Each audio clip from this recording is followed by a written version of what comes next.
菜园又有大的工程要开工了，带着新买的锯子先来做准备工作。这些都是杂木、构叶树，不是绿化植物。夏天搭瓜架和黄瓜豆角的木棍，都是我带着女儿一根一根砍了扛回去的。每次小朋友都被咬得满身蚊子包，每天不哭也不闹的跟着我。那时候砍点小木棍都不敢拍视频，怕被说把树木砍了。后来发现竟然有人开3轮车砍好粗的杂树当柴火用。今天弄了5棵，力气有点跟不上了，先扛回去。这些树我是要用来给菜园做围栏的，所以要比一般搭架子的粗一点。把树拖回来，2条腿没力气了。我新菜园这边的2分菜园，到春天的时候打算围起来。现在冬天不忙，就慢慢的准备。谢谢小小帮妈妈收锯子。周末翻的菜园，这里又空出来一点，再给它挖出来，有一点就干一点，这样不会太累。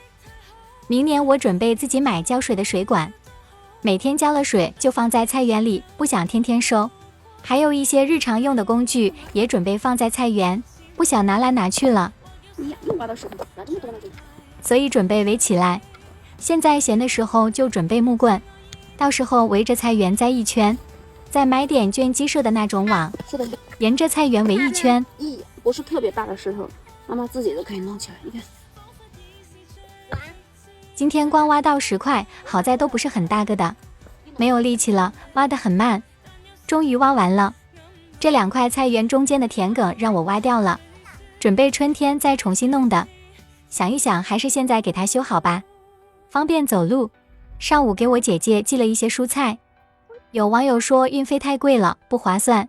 像我没有种菜的时候，每年也有时候会特别想吃老家的菜，吃不到，总感觉缺了些什么东西。公婆有时候也会从老家寄过来。现在我自己种菜，总会种一些老家的品种，有时候也给亲友们寄一些菜，寄的是蔬菜，吃的是童年那种记忆吧。扒了3遍土，踩了3遍，田埂完成了。这是东家阿姨用自己种的红薯做的淀粉，然后又拿去加工成红薯粉条。和我姐姐和弟妹都说了，等二姨的粉条晒干了，买一些寄给他们，他们都很开心。今天的活干完了，太阳也要落山了。去哪儿？去哪儿？去哪儿？把鸡关起来，准备回家。我婆婆经常说老家的东西好，没有生我女儿以前，老家的菜、米和肉这些东西，我婆婆每年硬塞给我，我都不想拿太多。没想到打脸来得这么快。自从我生了个高敏体质的女儿，每年吃的鸡全都是老家婆婆养的，猪肉也都是老家带过来的。